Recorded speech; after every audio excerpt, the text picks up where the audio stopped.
중산층의 개념은 굉장히 다양합니다. 근데 중위소득이라는 개념하고 좀 연결해서 이해해 볼 수 있겠는데, OECD 기준으로 보면 중위소득은 한 나라가 가지고 있는 소득을 중위값으로 본 다음에 그 중위값의 75에서 200%에 해당하는 소득을 중위소득이라고 합니다. 그러니까 중위소득이 100만 원이다. 그러면 200만 원, 위로는, 아래로는 75만 원. 요 사이에 있는 소득을 중위소득이라고 불러요. 그러니까 우리가 체감하고 있는 중산층이라는 단어와 중위소득이라는 단어는 약간 갭이 있습니다. 중산층은 합의된 개념은 아니기 때문에요. 그런데 일단 중위소득을 중산층이라는 단어와 연결해서 그냥 제가 오늘 표현을 하겠습니다. 자, 중산층, OECD 회원국 중 중산층의 비율을 봤더니 아이슬란드가 71.9%입니다. 가장 평균적인 사회다. 소득 기준으로. 그렇게 볼 수 있겠죠. 한국은 61.1%고요. 영국이 58%, 미국이 51%, 칠레가 47.5%예요. 그러니까 빈부격차가 가장 큰 어떤 곳이다. 그러면 칠레라고 볼 수 있겠죠. 빈부격차의 그 갈등 구조를 해결하는 것이 중산층의 정도이기 때문에 미국은 51.2%이니까 명목상으로 보면 영국과 미국과 칠레보다는 우리나라가 중산층이 높아서 소득 간 격차가 적은 나라다. 이렇게 볼 수가 있겠습니다. 반면 중위소득으로만 보자면 독일, 일본, 프랑스, 노르웨이, 아이슬란드보다는 우리나라가 소득 간 격차가 더 크다. 이렇게 볼 수가 있겠죠. 다만 우리나라도 중산층 인구는 계속해서 증가해 왔습니다. 2012년 56.2%에서 2022년까지 62.8%까지 중위소득 구간에 해당되는 사람들은 늘어왔어요. 느낌이 좀 다르죠. 그런데 이게 이제 가구당 기준으로 보니까 가구당 기준으로 보니까 우리나라의 기준 중위소득으로 보면 1인 가구 기준 중위소득이 207만 원이에요. 여러분 느낌이 어떠세요? 중위소득이 207만 원이에요. 그러니까 75%가 155만 원입니다. 1인 가구인데 내가 한 달에 155만 8,500원을 벌면 중산층이에요. 네. 왜요? 75에서 200%가 중산층이니까 415만 원에서 155만 원까지를 중산층으로 보는 거예요. 느낌 어떠십니까? 무슨 내가 155만 원밖에 안 버는데 이거 지금 뭐 최저시급도 안 되는데 한 달 209시간 상용 근로로 일한다고 치면 최저시급이 209만 원이잖아요. 209만 원 좀 넘습니다. 155만 원 그것도 안 되는데 내가 중산층이야? 이 감이 좀 다른 겁니다. 그러니까 중산층이라는 단어와 중위소득이라는 단어는 좀 다른 개념이다. 이렇게 보시고 우리나라 3인 가구 기준으로 보면 가구당 소득이 443만 원이 중위소득이고요. 4인 가족은 540만 원. 우리 가족이 4인 가족이에요. 엄마 벌고 아빠 벌어요. 그리고 큰형님까지 벌어요. 근데 540만 원 벌면 중위소득에 해당돼요. 느낌이 좀 다르죠. 실제로도 우리나라 사람들은 국민들의 주관적 계층 인식을 보니까 2021년 대비 22년인데 이 조사가 조금 시간 지났어요. 시간 지났는데 실질적으로 보면 우리나라가 실제 응답자의 위치를 보니까 중산층이 67%인데 주관적인 인식은 54%밖에 안 나와요. 상위층은 17%가 상위층인데 실제로는 1%만 나는 상위층이다 생각하고 하위층의 경우는 16%가 하위층인데 무려 46%가 나는 하위층이다 이렇게 대답합니다. 더군다나 그것은 2020년 대비 22년이 더 주관적 인식은 더 자신을 가난하게 봅니다. 2025년 조사는 없습니다만 제 예상으로는요 더 줄었을 가능성이 높습니다. 좀 이따가 그 이유를 이야기해 드리겠습니다만 실제로는 웬만히 사는 사람들도 인식으로는 나 못 산다 이렇게 생각하는 비율이 높아요. 왜 그럴까요? 실제로는 중산층인데 자신들을 하위층이라고 인식하는 한국 사람들 테마입니다. 중산층 인구는 늘어나고 있어요. 꾸준히 2013년부터 23년까지 지난 10년을 돌아보면 중위소득 50에서 150 이거는 이제 한국 기준입니다. 한국의 중위소득이 50에서 150으로 보고요. 이제 OECD 국가로 환산을 하려면 75에서 200까지로 이렇게 봅니다. 한국통계청은 아직도 약간 OECD 평균과는 다르게 보고 있습니다. 아마 뭐 OECD 기준과 맞출 것 같습니다만 어쨌든 5월 28일자 중앙일보 기준에는 국내 기준으로 했습니다. 보니까 국내 기준으로 보니까 57%에서 63으로 늘었고요. 중위소득 70에서 200% OECD 기준입니다. 그걸로 봐도 54에서 59로 늘었습니다. 중위소득 60%의 소득 점유율을 봐도 51에서 53으로 늘었어요. 중산층 인구는 점점 실제로는 늘고 있습니다. 우리나라가 소득 계층에 있어서 그 격차는 줄어들고 있는 사회예요. 객관적으로는 그래요. 그런데 우리의 인식은 그렇지 않습니다. 중산층에 속하는 응답자 중 45.6%가 나는 하위층이다 라고 대답했습니다. 2022년 중산층 보고서 NH투자증권에서 나온 데이터에 의하면 그렇습니다. 2022년 중산층 보고서 NH투자증권에서 나온 데이터에 의하면 그렇습니다. 2022년 중산층 보고서 NH투자증권에서 나온 데이터에 의하면 그렇습니다. 2022년 중산층 보고서 NH투자증권에서 나온 데이터에 의하면 그렇습니다. 2022년 중산층 보고서 NH투자증권에서 나온 데이터에 의하면 그렇습니다. 중산층 보고서에 따르면 OECD 기준 중산층에 속하는 응답자 중 절반에 가까운 45.6%가 나는 하위층이다 라고 대답했고 2년 전 조사보다 5.1포인트가 증가했습니다. 왜 그러냐? 눈이 너무 높아서 본인을 하위층이라고 느낀다라고 하는 말이 나오는 이유가 왜 그러냐? 근본적인 이유는 눈높이의 차이다. NH 농협투자증권에 따르면 중산층이 보는 중산층의 재무적 조건, 중산층이 보는 중산층의 재무적 조건, 4인 가구 기준 월 소득 686만 원, 월 소비 427만 원, 순자산 9억 4천만 원. 관계자는 월 소비 규모 427만 원은 상위 9.4%의 수준이라며 이상과 현실관의 괴리 때문에 중산층 스스로 하위층이라고 느낀다. 사람들이 응답할 때 4인 가구 기준 686만 원 평균값 때린 겁니다. 한 700만 원은 벌어야 중산층이지 라고 대답했지만 실제로 4인 가족 기준 700만 원 버는 사람이면 이미 소득 상위 9.4%예요. 상위 9.4%에 해당돼야 700만 원 벌어요. 근데 실제로는 사람들은 700원 벌어야 중산층이다. 이렇게 말하는 겁니다. 현실과 이상과의 괴리는 꼭 소득에만 있는 것은 아닙니다. 네. 영철님의 이상형은 신민아 씨라고. 우리는 뭐 결혼할 때도 언제나 이렇게 신민아님, 저는 제 세대는 뭐랄까요? 글쎄요, 뭐랄까요? 그 최시라, 송혜교, 황신혜 이런 거죠. 아무튼 연예인이죠. 그 정도하고는 결혼해야 결혼 잘한 거죠. 현실과 이상과의 괴리는 언제도 있는 겁니다. 내가 솔로인 이유 눈이 높아서이죠. 여성 이상형의 기준이 높아서 28%고 남성 이성을 만날 기회가 부족해요. 29%입니다. 싱글 10,000명이 말한 내가 솔로인 이유 여성은 눈이 높아서예요. 남성은 만날 기회가 부족해서요. 멋있게 말하니까 그런 거지. 여성도 멋진 남자 만나고 싶고 남성도 예쁜 여자 만나고 싶죠. 그래서 눈이 높아서 그렇다. 이런 이야기를 하는 겁니다. 나는 솔로 보는 사람, 나 눈 높아서 결혼 못하겠지. 나는 솔로에 등장하는 사람들, 거기에 의사 나오고 아무튼 무시무시하잖아요. 근데 다 솔로래요. 그리고 나는 눈이 낮대요. 그런 이야기들이죠. 그런 이야기들 나옵니다. 왜 이런 현상이 일어나는가? 상대적 박탈감 이야기인데 보면 남들은 집도 척척 사고 계절마다 해외여행도 가는 것 같은데 우리 가족은 여유가 없는 것 같다. 벌어진 부동산 자산 격차가 중산층의 상대적 박탈감을 불렀다는 풀이도 나온다. 또 상당수 중산층은 주택에 얽힌 원리금 상환과 이자 부담을 가지고 있다. 이윤수 서강대학교 경제학과 교수는 중산층이라면 어느 정도 여유를 생각할 텐데 워낙 빠듯하게 사는 것도 자신의 계층 인식을 낮추는 요인이다. 내가 여행도 가고 영화도 보고 아파트도 있어요. 그리고 공원에 나가서 산책도 해요. 그런데 월급날이 되면 이자 부담이 있죠. 그리고 고정적으로 나가야 되는 카드값 나가죠. 그러니까 여유가 없는 거예요. 그래서 마음속에 중산층 하면 어느 정도 그 미국 사회의 중산층의 이미지를 우리가 가지고 있습니다. 영화나 미디어를 통해서. 그 정도 여유가 있어야 중산층이라는 느낌인데 나는 여전히 여행도 가고 영화도 보고 아파트도 있고 공원에 가서 주말에 놀기도 하고 때로는 제주도도 한 번 갔다 오고 그러지만은 당장 여유가 없다고 느껴요. 그러니까 나는 중산층이 아니다 라고 대답하는 거예요. 동시에 중산층 하면 어때요? 조금만 노력하면 상류층으로 갈 수가 있죠. 그런데 2013년까지만 해도 사회조사 계층 인식 항목에서 중층이라고 답한 응답자의 38.9%가 본인 세대의 이동 가능성이 높다고 봤어요. 그런데 이 비율은 2023년 기준 31.5%로 하락했습니다. 10명 중 7명은 상층으로 이동할 가능성이 없다고 본 거예요. 계층 이동 가능성이 있냐라는 질문에 가능성이 높다는 응답도 46.5%에서 33.3%로 크게 떨어졌습니다.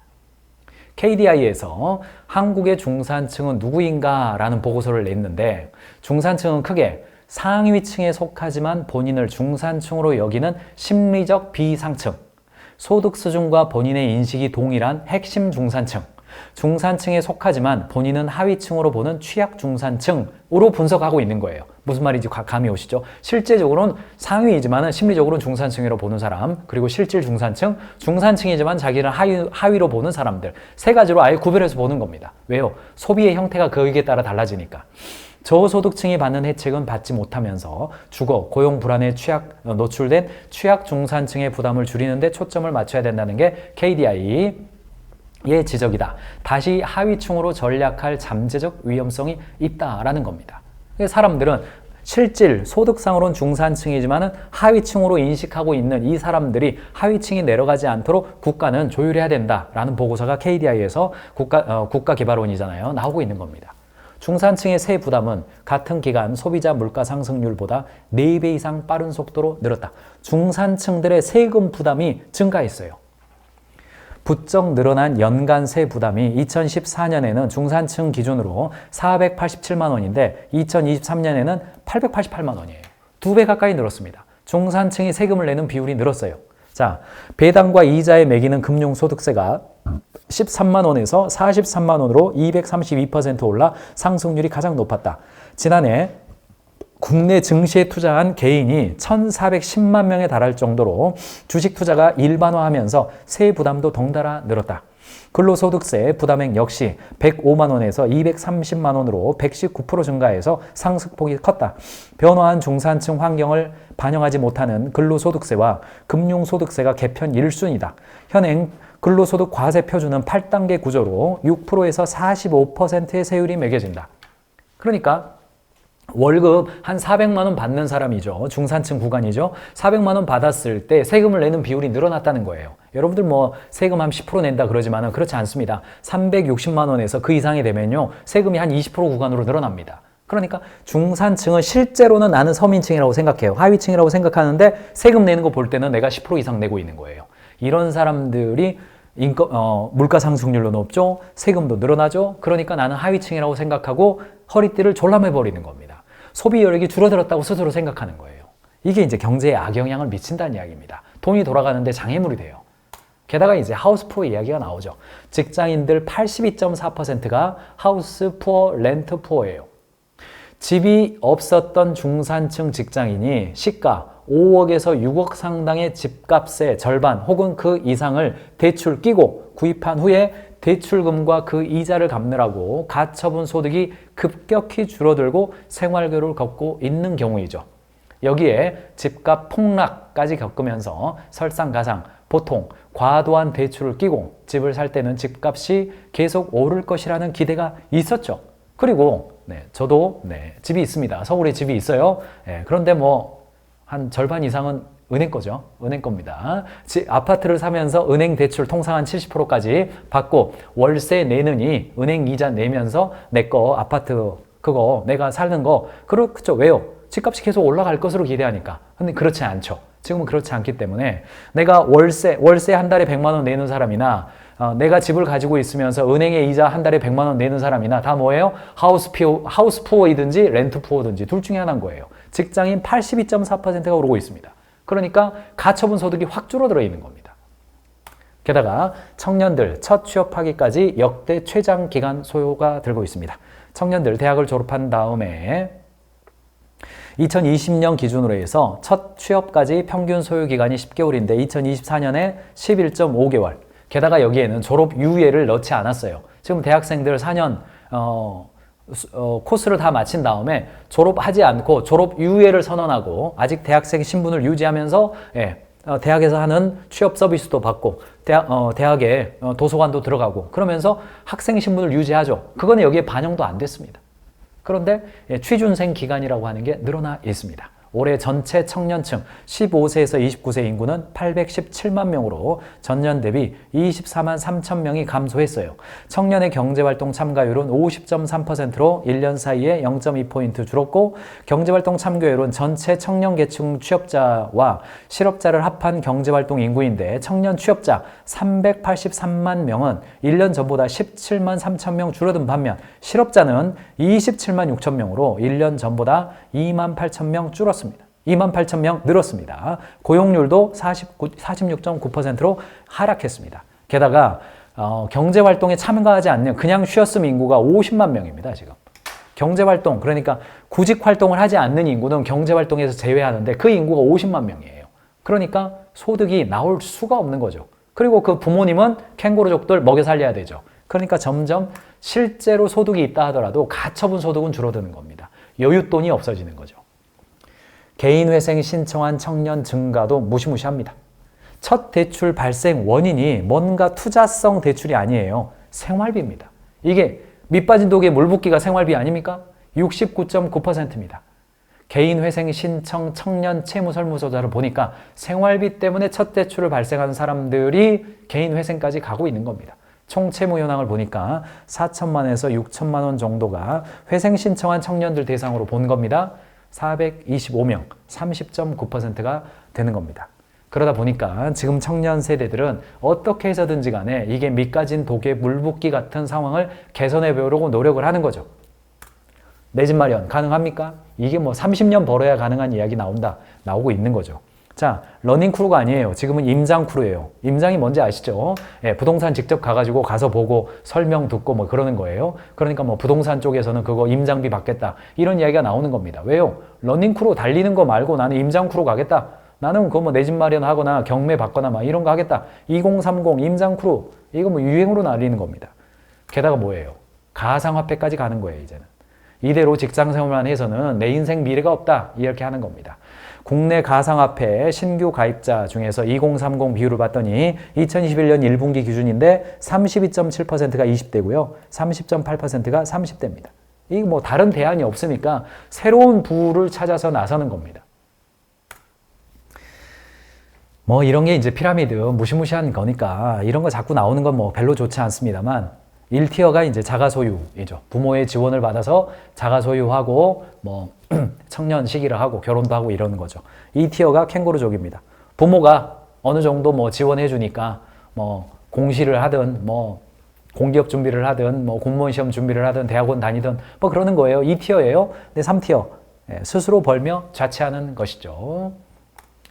내 직장이나 연봉보다 부모님의 자산 여부에 따라서 나의 재산 현황을 결정하는데 부모님의 자산은 서울에 자가가 있느냐가 핵심이다. 지방에 있어봤자 소용없다. 이런 거죠. 주택 유무에 따라서 계층 격차가 벌어지는 하우스를 기준으로 한 디바이디드가 나타나고 있다. 사회적 갈등이 나오고 있다. 결혼 앞둔 20대 입장에서는 연봉, 직장 따지다 못해 이제는 집 주소까지 스펙이 되었다. 지금 집 두세 채 가지고 있던 사람들이 정상적으로 돈 벌어서 집 샀으리라 생각되지 않는다. 얄밉다. 그래서 하우스 디바이드가 나타나고 있다는 겁니다. 집 없는 3040 청년들이죠. 청년 세대. 시가나 친정에서 집 없다고 눈치 줘서 명절 스트레스 배로 늘었다. 2년 전 집 사지 말자고 해서 안 샀다가 집에서 나 죄인 됐다. 집 기준으로 이야기가 나오는 거예요. 실기한 5060 세대. 아, 그때 샀어야 되는데. 와, 여기는 예전에 땅바닥이었는데. 아, 여기는 콩밭이었는데. 뭐 이런 이야기 하죠. 이제는 더 이상 서울로 이사 갈 수 없다는 사실에 우울하다. 이미 서울에 집을 가지고 있는 사람과 이미 서울에 집이 없는 사람하고는 이제는 디바이디드가 돼버린 거다. 집 있어도 고민인 6070 세대. 뭐예요? 보유세 올린다네. 집 하나 있어도 고민이네. 아이고, 뭐 나 집 있고 이거 하나 내 살고 있는 건데 서울에 집값이 올라가지고 과세 표준이 올라간 거지. 내가 왜 세금을 더 많이 내야 돼? 나 집 팔지도 않았고 사지도 않았고 지난 30년 동안 나 여기서 살았을 뿐이야. 내가 무슨 잘못 있다고 세금을 내야 돼? 나 앞으로 집 팔 생각도 없는데. 예, 이야기 나오죠. 보유세 올린다 그러니까 힘들죠. 거기도 무시무시한 이야기. 전세 사기 피해 증가로 인한 불안정성. 전세 사기를 누가 봅니까? 집 없는 사람이 보잖아요. 연일 늘어나는 전세 사기 피해 사례인 거죠. 2023년 기준 1조 830억 기준입니다. 전세 보증 사고 금액이 1조 원을 돌파하면서 커져가는 전세 사기 공포로 안심하고 지내기 어려운 요즘, 이런 이야기가 나오고 있는 겁니다. 내 집 마련에 대한 인식 변화도 한몫하죠. 여기서 버티면 내가 서울에 집 한 채는 사겠지. 이제는 평생 일해도 집 한 채 사기 어렵네 이야기가 나오고, 서울에서 아파트 하나 사려면 30년 월급 받아서 하나도 안 쓰고 100%를 다 모아놔야 30년 후에 아파트 산다. 그래서 30년의 원칙 이야기가 나오고 있는 건데 이게 가능이나 하겠습니까? 그러니까 이제 뭐 중산층에 대한 인식은 안 되고 나는 하위층이다 이야기가 나오는 겁니다. 부동산은 실거주 공간이다 라는 개념에서 부동산은 자산 증식의 수단이다. 자산이 없으면 상대적 박탈감이 오게 되어 있습니다. 자, 시도별 1인당 총 금액 평균값을 보니까 전국 평균 보니까요. 421만 4천 원입니다. 421만 원이에요. 2022년 기준이고요.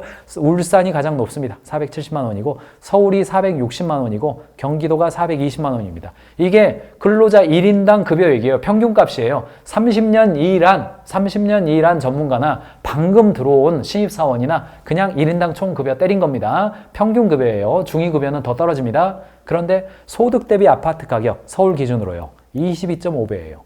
그러니까 서울 기준 460만 원 받는 사람이 460만 원 평균 가격이에요. 청년들의 신입사원 가격 때리면 30년 넘습니다. 이거 더 올라가요. 그런데 어쨌든 평균 가격으로 때려봐도 서울은 22.5예요. 22.5년을 평균 월급 받는다고 쳤을 때 하나도 안 쓰고 다 모아야 살 수 있는 겁니다. 세종이 12.2배, 울산이 5.9배. 울산은 아파트 가격은 싼데 소득은 높으니까 가장 6년 모으면 됩니까? 뭐 생각해 볼 수 있겠죠. 울산 가시면 되겠네요. 그런데 이거 30년 모아야 가능한 건데 금융권에 입사한다 하더라도 30년 일 못하죠. 지난 6월 5일자 무시무시한 기사 나왔습니다. 국내 카드사들이 경기 둔화 여파로 수익성이 악화하자 연이어 구조조정에 나서고 있다. 4일 금융권에 따르면 신한카드는 이달 19일부터 희망퇴직을 접수할 예정이다. 지난 연말에 이어 올해 두 번째로 박창훈 대표 취임 이후 처음으로 단행되는 인사구조조정이다. 금융권도 평생 직장 안 되죠. 신규 채용 감소, 쉬는 청년 증가했다. 무시무시한 기사 나옵니다. 졸업자들은 연기하거나 양질의 일자리가 아니면 취업하지 않더라. 적극적으로 구직 활동하는 실업자 3만 6천 명보다 취업 준비자가 4만 9천 명 더 늘어났다. IT 분야의 채용도 줄어들었다. 올 상반기 IT 채용 가장 많이 줄었다. 대기업 신입사원 채용 대폭 감소되었다. 이야기 나오죠. 2040년도에는 군인과 학생은 반토막 난다. 인구 감소를 반영한 GDP 전망을 보니까 2020년대까지는 성장률이 2.6%이지만 지금 2021년 구간에는 2.2%, 올해는 뭐 아주 낮죠. 2040년까지는 1.5%, 2040년이 넘어가면 0%대 성장률로 뭐 예측되고 있습니다. 왜 그래요? 총 인구가 감소하죠. 2040년도에는 4,900만 명, 5천만 명대를 내려와서 4천만 명대로 우리는 줄어들 거다. 2040년대가 되면 병력 자원도 10만 명밖에 안 된다. 학령 인구도 26만 8천 명, 죄송합니다. 268만 명밖에 안 된다. 인구가 점점점 줄어들기 때문에 국가의 부가 줄어든다라고 하는 이야기가 나오는 거예요. 게다가 최근에 넷플릭스에서 한국이 싫어서라는 드라마가 방영이 됐죠. 오마이뉴스 기사에서 이걸 실어주었고요.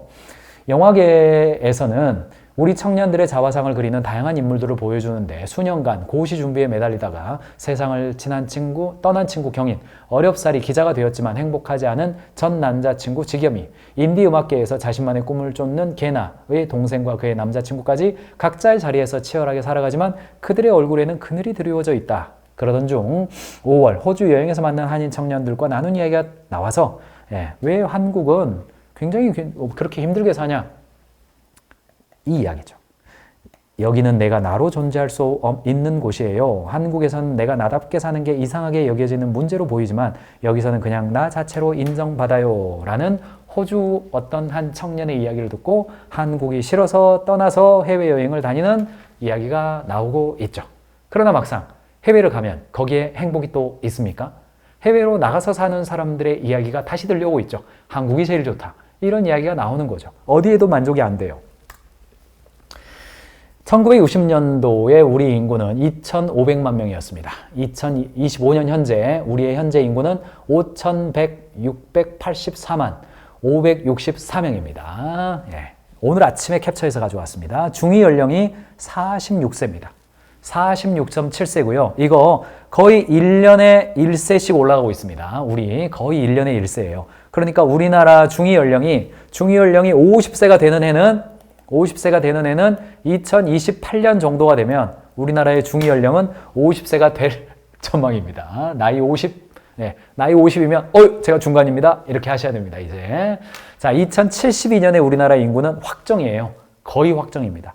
3,600만 명으로 내려갑니다. 3,600만 명이고, 그래도 지금 우리나라는 가운데가 높다라고 볼 수 있겠지만은 2070년이 되면 완전히 역삼각형 구조로 바뀌어가고 있는 겁니다. 이 그림에서 이렇게 2050년만 돼도 완전히 바뀌었고, 이 그림을 보면 조앤 윌리엄스, 너무나 우리나라에서 유명한 분이 됐어요. 캘리포니아 대학의 법대 명예 교수님인데, 이분이 한국의 출산율과 인구통, 요 그래프, 요거 보시고, 와우! 한국은 완전히 망했어요! 와우! 한국 망했어요! 이거 우리 짤이죠, 이미. 그 정도로 낮은 수치의 출산율은 듣도 보도 못했어요. 이건 거의 전쟁 수준이에요. 와우, 대한민국 완전히 망했네요. 이게 너무 본능적 반응이어가지고 뭐라고 평가도 못해. 아니, 당신이 뭔데 한국 망했다고 말하냐? 한국민이 이거 극복할 거다. 이렇게 말하고 싶지만은 너무 본능적으로 이야기하셔가지고 찐 반응이어가지고 뭐라고 말도 못하겠어요. 게다가 AI가 등장하죠. AI라고 하는 것은 어떤 방향성을 가속화시켜주는 효과가 있죠. 내리막길에서 자전거가 가는 거예요. 브레이크 터버리는 거죠. 그냥 완전 가속도가 붙는 겁니다. 유튜브 알고리즘이 AI화 되어지면서 비슷한 콘텐츠를 계속 추천하면서 시청자 A, B 시청 패턴을 분석해서 유사 시청자에게 제안 및 추천하고 결과를 반영해서 추천의 정확도를 계속 올려서 C를 만들어내는 겁니다.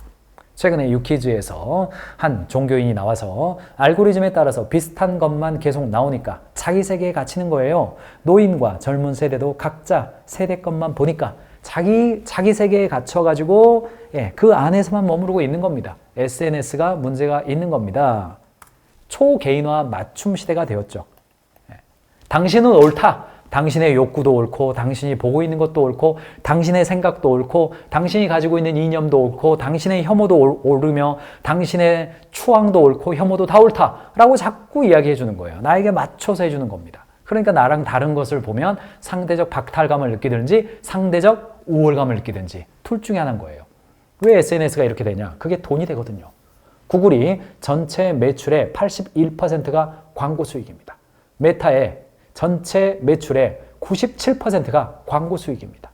알고리즘이 우리에게 누를 만한 영상 혹은 포스팅을 보여주는 이유는 누를 때마다 광고 수익이 증가하기 때문이죠. 따라서 이들에게 가장 중요한 것은 체류 시간입니다.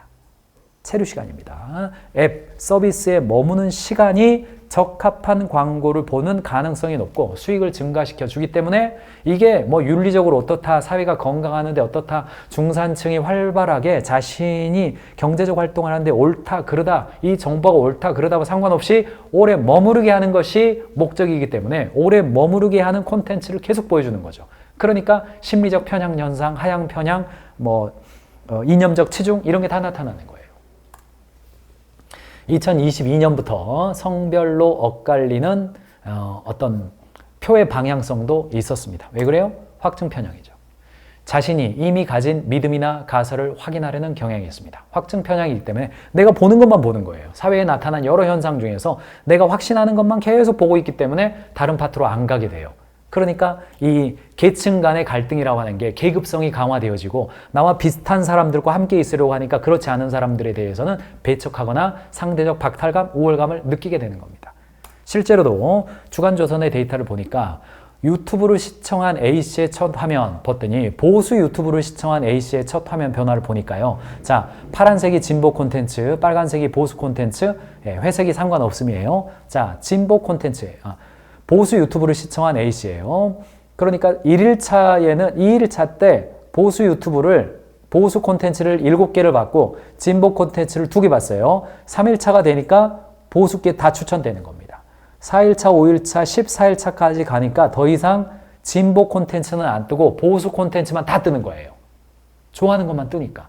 그러니까 점점점 사람의 생각이 중도적이고 조율되는 방향으로 가지를 않고 점점점 편향되고 내가 더 좋아하는 쪽으로만 더 계속 간다는 이야기예요. 여러분들 뭐 어디 가서 토론 대회를 하면 어떻습니까? 처음에는 이게 옳다. 저게 옳다 하다가 후반부로 갈수록 어때요? 상대방 주장 이면에 있는 가치 있는 어떤 이야기를 내가 수용해주고 상대방에게 논박했던 것도 그런 측면에서는 의미가 있네요 하면서 토론의 후반부에 가보면 당신 말 중에서 이러이러한 측면이 있는 거에 대해서 내가 이해합니다. 나도 생각을 보다 더 생각을 보다 더 발전시키겠습니다. 이게 토론의 묘미 아니겠습니까? 조직 내에서도 토론을 하는 이유는 그것 때문이잖아요. 근데 지금 그렇지 않다는 이야기예요. 상대 주장에 의미 있는 것을 보도록 추천하고 알고리즘 하는 게 아니라 내가 좋아하는 것을 계속 보여주는 겁니다. 자, 보수만 그러는 게 아닙니다. 진보도 마찬가지입니다. 진보 유튜브를 2일차 때 6개 보고 보수 콘텐츠를 하나 봤어요. 그랬더니 점점점 시간이 지날수록 나중에 12일차 정도 돼 보니까 12일차 정도 돼 보니까 보수 콘텐츠는 하나도 추천이 안 되는 겁니다. 이렇게 되니까 어때요? 점점점 나 아닌 다른 거에 대한 배척의식이 강해지는 겁니다. 입소스 리포트인 거고요. 2021년 리포트입니다만 부자와 빈자의 분열 인식 정도로 조사해 봤어요. 사람들이 부자에 대한 분열 인식, 빈자에 대한 분열 인식, 부자 쟤네들이랑 나랑은 다른 사람들이야. 이거는 계층 간에 섞이지 않아. 라고 하는 인식, 가장 분열 인식이 강한 나라가 칠레입니다. 칠레가 91%예요. 전 세계 평균 74%입니다. 칠레가 1등이고요. 그 다음 나라가 사우스 코리아, 한국 91%입니다. 91%예요. 거의 동급입니다. 영국이 입소스가 이제 영국이잖아요. 영국이 72%인 거고 사우디아라비아가 50%고요. 일본이 54%입니다. 부자나 가난한 사람이나 야 너도 거기고 나도 여기야. 별 차이 없어. 너네들도 고생하면서 살고 나도 고생하면서 살아. 이게 이제 분열인식이 적은 나라인데 우리나라는 굉장히 높습니다. 내가 못 산 이유는 저 잘 사는 사람 때문이고 어이구 저 가난한 애들 저것들 뭐 노력도 안 하고 저렇게 사는구만 쟤네들 근처 가지 마라. 이게 이제 부자와 빈자의 분열인식이 강한 나라의 현상이거든요. 우리나라가 굉장히 높습니다. 센서가 높아요. 그렇다고 해서 실제로 우리나라가 진짜 빈부격차가 그만큼 세계 최고 수준으로 높냐? 아니에요. 그렇지 않아요. 중산층 정도로 보면 절반 수준입니다. 절반 수준인데 우리나라는 부자와 빈자의 분열인식이 세계 최고급이다. 갈등의식이 강한 겁니다. 분열인식이. 세대 갈등 세계 1위입니다. 압도적으로 1등입니다. 전 세계 평균이 46%예요. 46%인데 우리나라는 80%입니다. 세대 간의 갈등이 80%입니다. 나이 든 사람, 나이 어린 사람들 간의 갈등의 정도가 갈등이 있다. 이게 인식입니다. 기본적으로 객관적 조사가 아니라 인식 조사인데 이거는 인식이 중요하잖아요. 분열의 인식 정도, 그 다음에 세대 간의 갈등 정도, 객관 데이터가 아니라 인식이 중요한 데이터는 그대로 볼 필요가 있습니다. 80%예요. 압도적으로 높아요. 2등이 인도인데 61%입니다. 자, 그럼 객관적으로 생각해 보십시오. 인도가 세대 갈등이 높겠습니까? 한국이 높겠습니까? 객관적으로 데이터 조사하면 당연히 인도가 높을 거예요. 당연히 인도가 높을 겁니다. 그런데 인식으로는 우리가 압도적으로 높다는 겁니다. 그뿐 아니라 계층이죠. 대도시 엘리트와 메트로폴리탄 엘리트와 오디너리 워킹 피플, 일반 노동자와 대도시 엘리트와의 갈등, 이것도 3위입니다. 가장 높은 나라가 칠레고 그 다음이 러시아고 그 다음이 사우스 코리아예요. 여러분들 칠레하고 러시아가 어떤 나라입니까?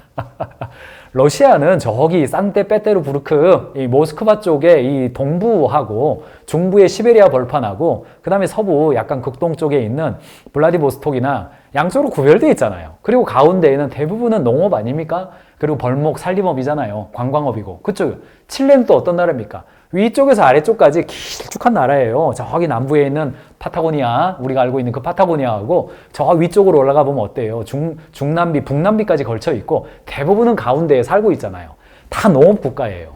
그런 나라 정도 빼고는 우리나라가 이제 대도시 엘리트와 일반 노동자의 갈등이 78%. 그 아래가 헝가리고 헝가리도 농업국가인 거고 그 다음에 유나이티드 스테이트 미국도 도시하고 73%. 미국도 농업이 굉장히 강한 나라잖아요. 근데 우리나라는 그렇지 않음에도 불구하고 대도시 엘리트와 일반 노동자들의 갈등이 굉장히 갈등 인식이 강합니다. 우리나라의 갈등 인식이 굉장히 강해요. 왜 그러냐? 이거 국가별 행복감이랑 국가별 개인주의 지수랑 조사한 사람이 있어요. 누구냐면요. 홉스테더라고 문화 차원 이론을 주장한 분이 있습니다. 이분 이야기에 의하면 이게 국가별 행복감을 국가별 개인주의 지수하고 연결해 봤어요. 개인주의 지수가 뭐냐?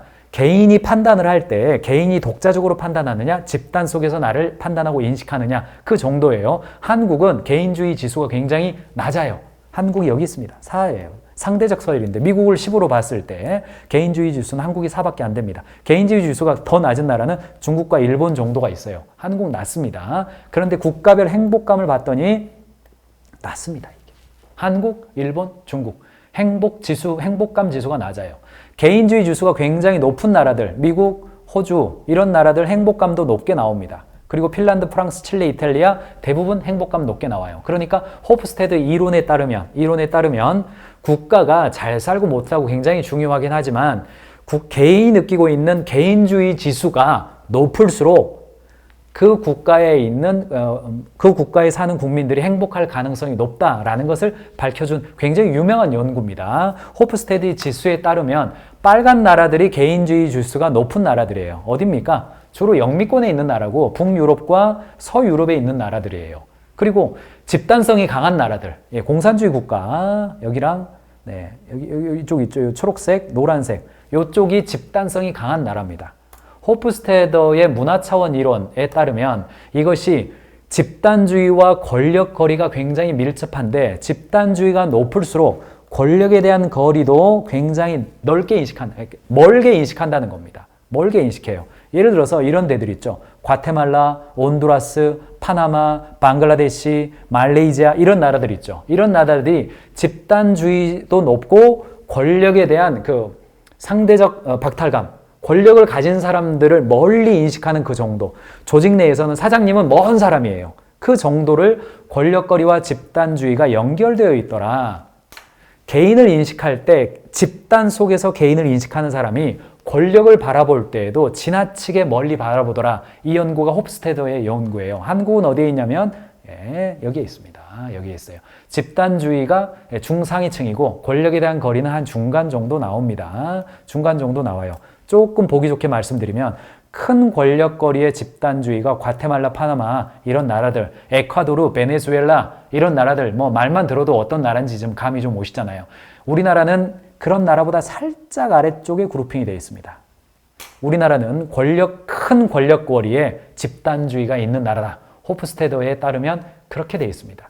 그런 나라는 어떤 산업이 있느냐, 어떤 산업이 주력이냐 보세요. 군인, 농수산업, 제조업, 서비스업, 의료업, 운동선수 이런 계열들이에요.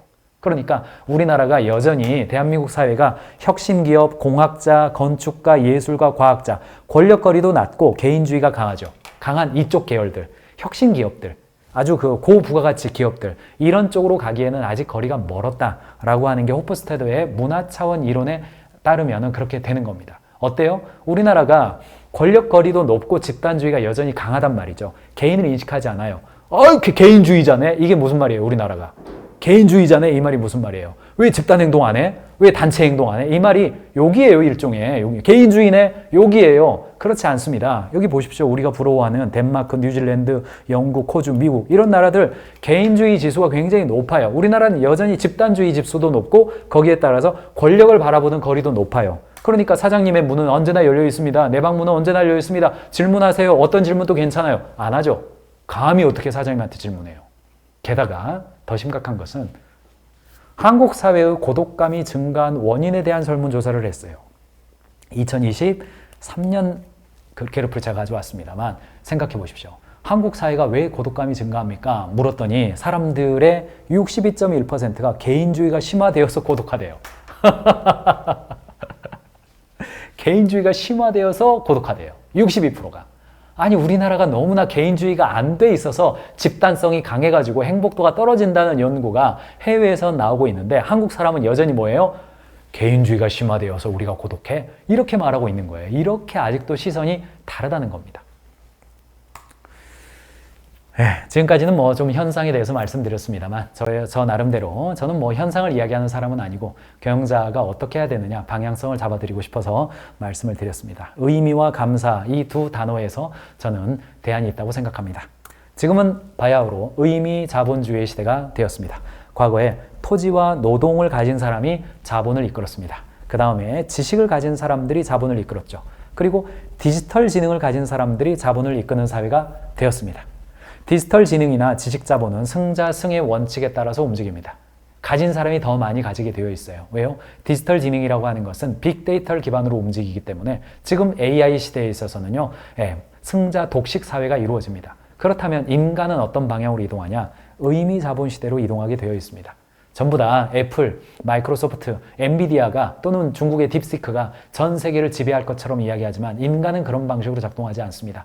작은 기업들은 계속해서 살아남을 것이고요. 자신의 삶을 의미롭게 살아가는 사람들은 남을 겁니다. 그래서 AI는 목적을 설정하지 못합니다. 인간은 관계 속에서 책임지고 계산을 넘어선 사랑과 헌신 속에서 행복을 느끼는 존재가 인간입니다. 그러므로 의미 자본주의 시대, 인간이 집중해야 되는 것은 무엇이냐? 의미를 발견하고 정의하는 힘을 갖는 겁니다. 경영을 하면서도 사람들이 다른 사람과 비교하면서 SNS를 보면서 도파민을 찾아 나서는 이런 시대입니다. 앞으로도 그럴 겁니다. 그러나 회사에 출근해서는 다른 사람과의 비교를 통해서 도파민 하는 것을 뛰어넘어서 내가 하고 있는 일 자체를 통해서 의미를 발견하는 것이죠. 세로토닌과 멜라토닌을 발견하는 거예요. 그래서 비타민 디톡스 이야기가 나오는 이유가 무엇입니까? 인간이 왜 도파민 충족을 해서 만족하면 되는데 왜 도파민 디톡스 하자 이런 이야기가 왜 나옵니까? 그걸로 만족이 안 되는 거예요. 인간은 의미를 찾는 존재입니다.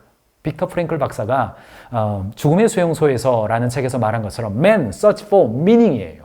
meaning입니다. 인간은 도파민으로 만족이 안 되는 존재예요. 인간은 동물과 다르다고요. 의미를 찾는 존재입니다. 그러니까 도파민 디톡스 이야기가 나오는 거예요. 유퀴즈에서도 행복이라는 단어들 종종 나오더군요. 서울대학교에 행복 연구하시는 분이죠. 행복이란 주관적으로 느끼는 신체적, 정신적 즐거움이다. 그러므로 행복이라고 하는 것은 그 깊이나 강도보다는 빈도가 중요하다. 빈도가 중요하다. 자주 내가 행복을 느낄 수 있도록 내가 일하는 거에 있어서 의미를 찾고 보람을 찾고 주변 사람들과 관계를 누리고 내성적인 사람이라 하더라도 사람들 만나서 소통해라. 그것이 행복해지는 가장 확실한 방법이더라. 타임즈에서도 감사의 7가지 놀라운 건강 효과 등에 대해서 여전히 이야기해주고 있습니다. 인내심 있는 사람 되기, 관계가 좋아지기, 자기관리 능력 향상하기, 수면의 질 향상시키기, 과식을 억제하기, 우울감을 완화하기, 지속 가능한 행복을 제공하기. 감사는 즉각적인 쾌락이 아닌 지속 가능한 행복을 가져다 줍니다. 타임즈에서도 계속 이야기 나와요. 자, 가인즈 캠퍼스에서도 리플러스 인간연구소 박재현 소장님이 저희 성장클럽에 와서 강연을 해 주었죠. 주머니에 콩 4알만 넣고 출근하십시오. 그래서 출근해서 콩 4알을 하나씩 옮기면서 주변 사람들에게 뭐 해라? 감사를 표현해 보셔라. 그러면 여러분들이 행복해집니다. 뚜껑이 열리는 순간을 신뢰와 성과로 전환하는 방법이 바로 그겁니다. 감사를 이야기해 보십시오. 자료까지 다 넣어드렸습니다. 여러분들 들어가셔서 꼭 보시길 바라고요. 첫 번째, 감사의 3단계를 기억하십시오. 첫 번째, 관찰된 상황을 말합니다. 아이고, 오늘 아침에 화면 저만 이렇게 잘해줘서 고맙습니다. 잘해줬네요. 감정을 표현합니다. 덕분에 강의하는데 신경 안 쓰고 해줘서 고마워요. 충족된 욕구, 그 덕분에 내가 강의에 집중할 수 있었어요. 간단하게 감사를 표현할 수 있겠죠. 오늘 아침에 이렇게 스카프 잘 매줘서 고맙습니다. 스카프 잘 매줬네요. 덕분에 제가 약간 시선에 좀 새로운 거 하나 좀 보여주면서 일할 수 있네요. 감사해 주는 겁니다. 주머니에 콩 4알 얹고 감사해 보십시오. 세계들을 이야기합니다. 이게 우리가 가야 될 방향성이라는 거예요. 그래서 저희는 감칭카드, 감사와 칭찬카드 온라인에 올려놨습니다. 내가 말로 하기 좀 어렵다. 써가지고 감칭카드에 넣어주고 한 달에 한 번씩 배달해주고 이렇게 현장에서 많이 합니다. 게다가 일과 삶을 구별하는 것이 아니라 이거 북유럽에서 나온 책입니다. 덴마크의 모르텐 알베크가 쓴 책이에요. 삶으로서의 일로 번역되어 있습니다. 삶으로서의 일로 번역되어 있고 책 제목은 원입니다. 원 라이프예요. 워크 앤 라이프 밸런스 아니다. 원 라이프다. 삶으로서의 일이다. 일 자체가 행복해져야 된다. 일터를 사랑해야 된다. 그러기 위해서는 개인도 일을 사랑해야 되지만은 회사도 직원들이 일을 사랑할 수 있도록 잡 크래프팅 해야 된다. 라는 내용을 담고 있습니다. 북유럽의 책이에요. 제가 요약해서 드린 적이 있는데 여러분들도 삶으로서의 일을 검색해서 가인즈 캠퍼스에서 보시길 바랍니다. 여기에 나와 있는 문구 2개만 가져왔습니다. 우리는 일어나서 일하러 가는 게 아니다. 우리는 일어나서 내 삶 속으로 들어가는 것이다. 일하러 가는 게 아닙니다. 삶을 버려두고 일하러 가는 게 아니에요. 직장에 내 삶을 살러 가는 겁니다. 일은 삶에서 친밀하고 실존적인 부분이다. 우리가 아무리 다르게 생각하도록 스스로를 설득해봐도 일은 우리에게 대단한 영향을 미친다. 왜냐하면 일은 그냥 일이 아니라 바로 삶이기 때문이다. 다시 한번요. 일은 삶을 내려놓고 내 삶을 소외시킨 다음에 돈 벌러 가는 공간이 아니라 일은 우리가 제 아무리 심리적으로 구별되고 제 아무리 트렌드가 나온다 하더라도 일은 우리의 삶이다. 그러므로 일을 사랑하고 일 속에서 의미를 찾고 남과 나를 소득 기준으로 비교해가지고 중산층이니 하위층이니 상류층이니 비교하는 그 프레임으로 들어가지 말고 내 일을 삶으로 여기고 살아가는 것이 가장 행복한 것이다 라는 내용을 북유럽에서도 이야기해주고 있는 겁니다.